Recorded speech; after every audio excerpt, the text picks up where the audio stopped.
আমার দ্বাদশ শ্রেণীর প্র্যাকটিক্যালের একটা পোর্শন, সেটা হচ্ছে অভিক্ষেপ। অভিক্ষেপটা কি বলবো, আর একটা অভিক্ষেপ তোমাদেরকে আমি শেখাবো। অভিক্ষেপ, আমরা যেটাকে বাংলায় অভিক্ষেপ বলি, সেটা হলো প্রজেকশন। এই প্রজেকশনটা কাকে বলে এটা আমাদের কিন্তু জানা দরকার। হ্যাঁ, প্রজেকশন হচ্ছে, দেখো, যখন ভূগোলকের সমাক্ষরেখা ও দ্রাঘিমা রেখার জালিকাকে কোনো নির্দিষ্ট তলে, সেটা কাগজ হতে পারে, যথাযথ ও শ্রেণীবদ্ধভাবে স্থানান্তর করাকে মানচিত্র অভিক্ষেপ বলে। এটা হলো ম্যাপ প্রজেকশন। তাহলে একটা জিনিস জেনে রাখবে, আমরা সঠিকভাবে এই অভিক্ষেপ করাটাকে এমনভাবে আমরা তুলে ধরব যাতে এর মূল বিষয়টা, মানে বস্তুর ত্রিমাত্রিক রূপকে আলো বা আলো ছাড়াই দ্বিমাত্রিক তলে প্রতিস্থাপন করব। এটাই কিন্তু অভিক্ষেপের ধারণা বলতে পারো। তাহলে অভিক্ষেপ এর মানে কোনো ত্রিমাত্রিক রূপকে আলো বা আলো ছাড়া দ্বিমাত্রিক তলে প্রতিস্থাপন করা। আর মানচিত্র অভিক্ষেপ বলতে ভূগোলকের সমাক্ষরেখা ও দ্রাঘিমা রেখার জালিকাকে কোনো নির্দিষ্ট তলে, কাগজ সেটা তল হিসেবে আমরা ব্যবহার করতে পারি, যথাযথ এবং শ্রেণীবদ্ধভাবে স্থানান্তর করাকে মানচিত্র অভিক্ষেপ বলে। তো আমরা অভিক্ষেপ কি জানলাম, মানচিত্র অভিক্ষেপ জানলাম।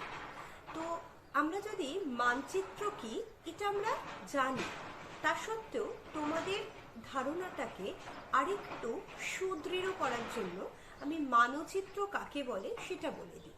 মানচিত্র হচ্ছে কোনো নির্দিষ্ট স্কেলে এবং নির্দিষ্ট অভিক্ষেপে পৃথিবী পৃষ্ঠের ভৌগোলিক উপাদানের লৈখিক উপস্থাপন, এটাকে মানচিত্র বলে।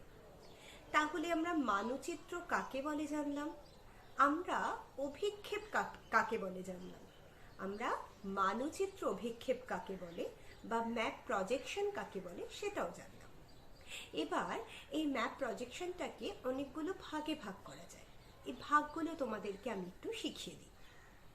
দেখো, মানচিত্র অভিক্ষেপকে অভিক্ষেপ তলের ভিত্তিতে সমতলীয় অভিক্ষেপ বা প্ল্যানার প্রজেকশন, সাংকোব অভিক্ষেপ বা কনিক্যাল প্রজেকশন, বেলন অভিক্ষেপ বা সিলিন্ড্রিক্যাল প্রজেকশন, এভাবে ভাগ করা যায়। অভিক্ষেপ পদ্ধতির ভিত্তিতে এটাকে দৃশ্যানুক অভিক্ষেপ বা পার্সপেক্টিভ প্রজেকশন, প্রায় দৃশ্যানুক অভিক্ষেপ বা সেমি পার্সপেক্টিভ প্রজেকশন, অদৃশ্যানুক অভিক্ষেপ নন পার্সপেক্টিভ প্রজেকশন, কনভেনশনাল অভিক্ষেপ বা কনভেনশনাল প্রজেকশন। ধর্মের ভিত্তিতে এই অভিক্ষেপকে আবার চার ভাবে ভাগ করা যায়। সম ক্ষেত্রফল বিশিষ্ট অভিক্ষেপ, ইকুয়াল এরিয়া প্রজেকশন, সম আকৃতি বিশিষ্ট অভিক্ষেপ, যেটাকে বলছে অর্থোমরফিক প্রজেকশন, সম দূরবর্তী অভিক্ষেপ, যেটাকে বলছে ইকুইডিস্ট্যান্ট প্রজেকশন, আরেকটা সম দিগাংশ ভিত্তিক অভিক্ষেপ, যেটাকে বলছে অ্যাজিউমিউথাল প্রজেকশন। তো আজকে আমি তোমাদের যে কোনো একটা প্রজেকশন নিয়ে তোমাদের কি করে আঁকতে হবে সেইটা বুঝি। আমি তোমাদের আজকে সমক্ষেত্রফল বিশিষ্ট বেলনাকার অভিক্ষেপ এটা বোঝাবো। আমি আগে বলি সমক্ষেত্রফল বিশিষ্ট অভিক্ষেপ কাকে বলে, তারপরে এই অভিক্ষেপের ধর্ম কি, নীতি কি, এগুলো তোমাদের কিন্তু যে কোনো অভিক্ষেপ বা প্রজেকশন শেখার আগে এটা কিন্তু জানা দরকার। এটা বলে আমি তোমাদেরকে অভিক্ষেপ বা সিলিন্ড্রিক্যাল ইকুয়াল এরিয়া প্রজেকশন, যেটাকে বাংলায় সমক্ষেত্রফল বিশিষ্ট অভিক্ষেপ বলছে, এটা ড্রয়িং করা শেখাবো। দেখো, সমক্ষেত্রফল বিশিষ্ট বেলুন অভিক্ষেপের স্রষ্টা হচ্ছেন মানচিত্রবিদ জোহান হেনরিখ ল্যাম্বার্ট। এটি একটি অদৃশ্যানুক শ্রেণীর অভিক্ষেপ। এক্ষেত্রে একটি বৃত্তাকার বেলুন সৃজনী ভূগোলের নিরক্ষরেখাকে স্পর্শ করে। তো এই বেলুনকে কেটে উন্মুক্ত করলে অভিক্ষেপ একটি আয়তকার তলে বিকশিত হয়। এই অভিক্ষেপ কিন্তু জেনে রাখবে যে অক্ষরেখা স্কেল বাড়িয়ে ও আনুপাতিক হারে দ্রাঘিমা রেখার স্কেলের হ্রাস ঘটিয়ে অভিক্ষেপের যে কোনো দুটি অক্ষরেখার মধ্যবর্তী ক্ষেত্রফল সৃজনী ভূগোলে অনুরূপ দুটি অক্ষরেখার মধ্যবর্তী ক্ষেত্রফলের সঙ্গে সমান রাখা হয়। এই অভিক্ষেপের অক্ষরেখাগুলিকে পূর্ব পশ্চিমে টেনে বড় করা এবং দ্রাঘিমা রেখাগুলিকে উত্তর দক্ষিণে চেপে ছোট করা হয়। তাই নিরক্ষরেখা থেকে মেরুবর্তী অক্ষরেখাগুলির অন্তর্বর্তী দূরত্ব ক্রমশ দ্রুত হারে কমতে থাকে। অন্যদিকে দ্রাঘিমা রেখাগুলি সমান দূরত্বে পরস্পরের সমান্তরালে অবস্থান করে। এটা গেল একটা সিলিন্ড্রিক্যাল ইকুয়াল এরিয়া প্রজেকশন বা সমক্ষেত্রফল বিশিষ্ট বেলুন অভিক্ষেপের নীতি। এই অভিক্ষেপের ধর্ম হলো এই অভিক্ষেপটি দিগংশ ঠিক থাকে না, দ্রাঘিমা রেখা বরাবর স্কেল ঠিক থাকে না এই অভিক্ষেপে। তবে এটি একটি সমক্ষেত্রফল বিশিষ্ট অদৃশ্যানুক শ্রেণীর অভিক্ষেপ। তাই অক্ষরেখার স্কেল বাড়িয়ে এবং বিপরীতক্রমে দ্রাঘিমা রেখার স্কেলে ব্যস্তানুপাতিক হারে সামঞ্জস্য রেখে দুটি অক্ষরেখার মধ্যবর্তী যে ক্ষেত্র মান সেটাকে বজায় রাখা হয়। কেবলমাত্র নিরক্ষরেখার দৈর্ঘ্য সৃজনী ভূগোলে বা ভূগোলকের অনুরূপ অক্ষরেখার দৈর্ঘ্যের সমান হয়। নিরক্ষরেখা থেকে মেরুর দিকে স্কেল, আকৃতি, দূরত্ব প্রভৃতির বিচ্যুতি ক্রমশ দ্রুত হারে বাড়তে থাকে। এই বিচ্যুতির পরিমাণ নিরক্ষরেখায় 0 এবং মেরুবিন্দুতে সর্বাধিক। যদি বলা হয় যে তোমাদের এই অভিক্ষেপের ব্যবহার কোথায়, আসলে এই অভিক্ষেপে পৃথিবীর মানচিত্রে আঁকা গেলেও নাতিশীতোষ্ণ এবং মেরু অঞ্চলে বিচ্যুতির পরিমাণ বেশি হওয়ায় মূলত ক্রান্তীয় অঞ্চলের দেশ বা মহাদেশের মানচিত্র এর উপর আঁকা হয়। সমক্ষেত্রফল বজায় থাকার কারণে ক্রান্তীয় অঞ্চলের জনসংখ্যা, বনজ এবং খনিজ সম্পদের বন্টন, কৃষি অঞ্চল ইত্যাদি এই অভিক্ষেপে যথাযথভাবে দেখানো সম্ভব। সমগ্র পৃথিবীর মানচিত্র এই অভিক্ষেপে খুব কম আঁকা হয়। তো এই অভিক্ষেপের কিছু সীমাবদ্ধতা বা লিমিটেশনস আছে। মোটামুটিভাবে 30 ডিগ্রি উত্তর দক্ষিণ অক্ষরেখা পর্যন্ত স্কেলের বিচ্যুতির পরিমাণ কিন্তু খুব কম। তাই এই অংশের মধ্যে বিস্তৃত দেশ বা মহাদেশের আকৃতি প্রায় ঠিকমতো বজায় থাকে। 30 ডিগ্রি অক্ষাংশের পর থেকে মেরুর দিকে মহাদেশগুলোর আকৃতির প্রচণ্ড বিকৃতি ঘটে। মেরু বৃত্ত প্রদেশীয় অঞ্চলে বিকৃতি সব থেকে বেশি। এই কারণে গ্রিনল্যান্ড, উত্তর আমেরিকা এবং কুমেরু মহাদেশকে এই অভিক্ষেপে ভালোভাবে আঁকা যায় না। এই হয়ে গেল আমাদের সমক্ষেত্রফল বিশিষ্ট বেলনাকার অভিক্ষেপ বা সিলিন্ড্রিক্যাল ইকুয়াল এরিয়া প্রজেকশনের নীতি, তার লিমিটেশন বা সীমাবদ্ধতা, ব্যবহার এগুলো। এবার আমি কিভাবে তোমাদের এই অভিক্ষেপটা আঁকতে হবে সেটা শেখাবো। দেখো, আমি তোমাদেরকে একটা অঙ্ক দিচ্ছি। এই অঙ্কটা বেঙ্গলি এবং ইংলিশ ভার্সন, দুটো ভার্সনেই দিচ্ছি। তোমরা যে যে ভার্সনে শিখতে চাও তোমরা এটা দেখেই কিন্তু শিখতে পারবে। অঙ্কটা আগে কি বলি, RF হচ্ছে আমাদের 1:1 একের পরে 8টা শূন্য, এভাবে মাথায় রেখো। কারণ কি, তোমরা একটা শূন্যর এদিক ওদিক হলে কিন্তু অঙ্কটা পুরো বদলে যেতে পারে। হ্যাঁ, এটা হচ্ছে RF স্কেল, আর 10 ডিগ্রি হচ্ছে ইন্টারভেল বা ব্যবধান।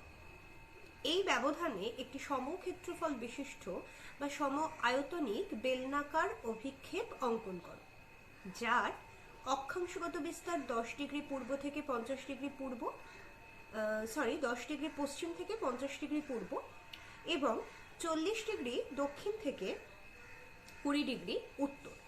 তাহলে দেখো, আমাদের দেয়া থাকবে কি, আমাদের দেয়া থাকবে হচ্ছে RF, যেটা এখানে বলে দিলাম 1:1 একের পরে 8টা শূন্য, আর ইন্টারভেল হচ্ছে 10 ডিগ্রি, আর এখানে এক্সটেনশন বা বিস্তার 10 ডিগ্রি পশ্চিম থেকে 50 ডিগ্রি পূর্ব, আর 40 ডিগ্রি দক্ষিণ থেকে 20 ডিগ্রি উত্তর। এই অঙ্কটাই আমাদের ইংলিশে দিলে এরমভাবে থাকবে, draw net graticules on cylindrical equal area projection at 10 degree interval. For the extensions 10 degree west to 50 degree east and 40 degree south to 20 degree north. RF 1:, একের পরে বা 1-এর পরে 8টা শূন্য। দেখো স্টেপ 1, সৃজনী ভূগোলের ব্যাসার্ধ বার করব। আর এটা বার করার নিয়ম হচ্ছে পৃথিবীর প্রকৃত ব্যাসার্ধ ডিভাইডেড বাই RF স্কেলের হর। তো পৃথিবীর প্রকৃত ব্যাসার্ধ আমরা কি জানি? পৃথিবীর প্রকৃত ব্যাসার্ধ হচ্ছে 640,000,000। হ্যাঁ, তো আমরা এভাবে বলতে পারি 640, তারপরে 6টা শূন্য, ডিভাইডেড বাই এই যে RF স্কেলের হর কত আছে, একের পরে 8টা শূন্য, আমরা ভাগ করলে কত বেরোচ্ছে? 6.47। এটাকে যখন আমরা ইংলিশে করব, আমরা বলবো স্টেপ 1-এ radius of the generating globe reduced to scale r, actual radius of the earth divided by denominator of the RF। এখানেও কিন্তু actual radius of the earth এ 640 পরে 000,000 divided by denominator of the RF 1, তারপরে 8টা শূন্য, এটা ভাগ করলে বেরোচ্ছে 6.4 centimetre. এরপর আমরা আসবো স্টেপ 2, 10 ডিগ্রি ব্যবধানে আমাদের নির্বাচিত অক্ষরেখা। দেখো আমরা অক্ষরেখা নির্বাচন করব, তাহলে 10 ডিগ্রির ইন্টারভেল কি হবে? 0 ডিগ্রি মাঝখানে, ওপরে হবে 10 ডিগ্রি নর্থ, 20 ডিগ্রি নর্থ, নিচে হবে হচ্ছে 10 degree south, 20 degree south, 30 degree south, 40 degree south. কেন?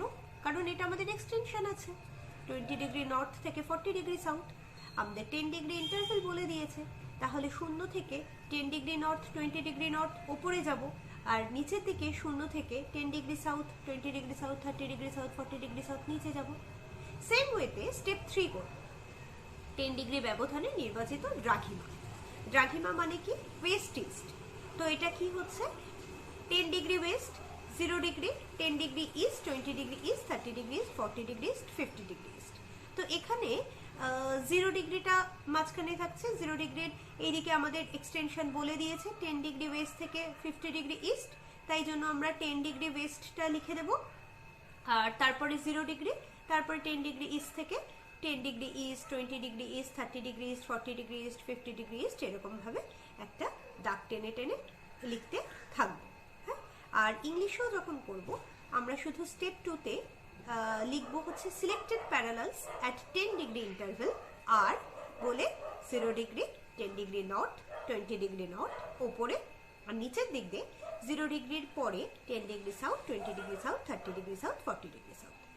আর স্টেপ 3-তে দেব selected meridians at 10 degree interval আর বলে 0 ডিগ্রি, 0 ডিগ্রির ডান দিকে দেব 10 degree east, 20 degree east, 30 degree east, 40 degree east, 50 degree east, বাদিকে শুধু 10 ডিগ্রি ওয়েস্ট, কারণ আমাদের এক্সটেনশন 10 ডিগ্রি ওয়েস্ট থেকে 50 ডিগ্রি ইস্ট। হ্যাঁ, এই অবধি আশা করি আমার সমস্ত ছেলেমেয়েরা বুঝতে পারলো। এবার আমি তোমাদের সাথে ড্রয়িং পোর্শনটা নিয়ে ডিসকাস করব। দেখো একটা 6.4 সেন্টিমিটার দাগ টেনে নাও, নিলে এবার 6.4 সেন্টিমিটার রেডিয়াস ধরে একটা অর্ধবৃত্ত আঁকো। দেখো আমি করেছি। এরপর 6.4-এ দাগটাই পুরো সোজা টেনে বাঁ দিক মাঝ বরাবর অনেকটা সোজা টেনে দাও। এই আমি যেরকম ভাবে করেছি ঠিক এভাবে। এটাই নিরক্ষরেখা আঁকা হয়ে গেল। হলো, এবার বাকি প্যারালালগুলো আমাদের আঁকতে হবে। ঠিক আছে, এবার চাঁদা বা প্রজেক্টরে 360 ডিগ্রি চাঁদাটা নিয়ে চাঁদার 0 ডিগ্রি নিরক্ষরেখার সোজা বসিয়ে দাও। এবার 10 ডিগ্রি করে সেন্টার থেকে দাগ টানতে থাকো, কারণ 10 ডিগ্রি ইন্টারভেল। এবার কি 0 ডিগ্রি হচ্ছে আমাদের এই মাঝের লাইনটা। ঠিক আছে, নিচের দিকে 10 ডিগ্রি অন্তর আমরা 10 degree, 20 degree, 30 degree, 40 degree south টানবো, আর উপরের দিকে 0 ডিগ্রির উপরে 10 ডিগ্রি অন্তর শুধু আমরা কি করব, দুটো দাগ টানবো। ঠিক আছে, আচ্ছা এরপর হচ্ছে সেট স্কোয়ার বসাবো।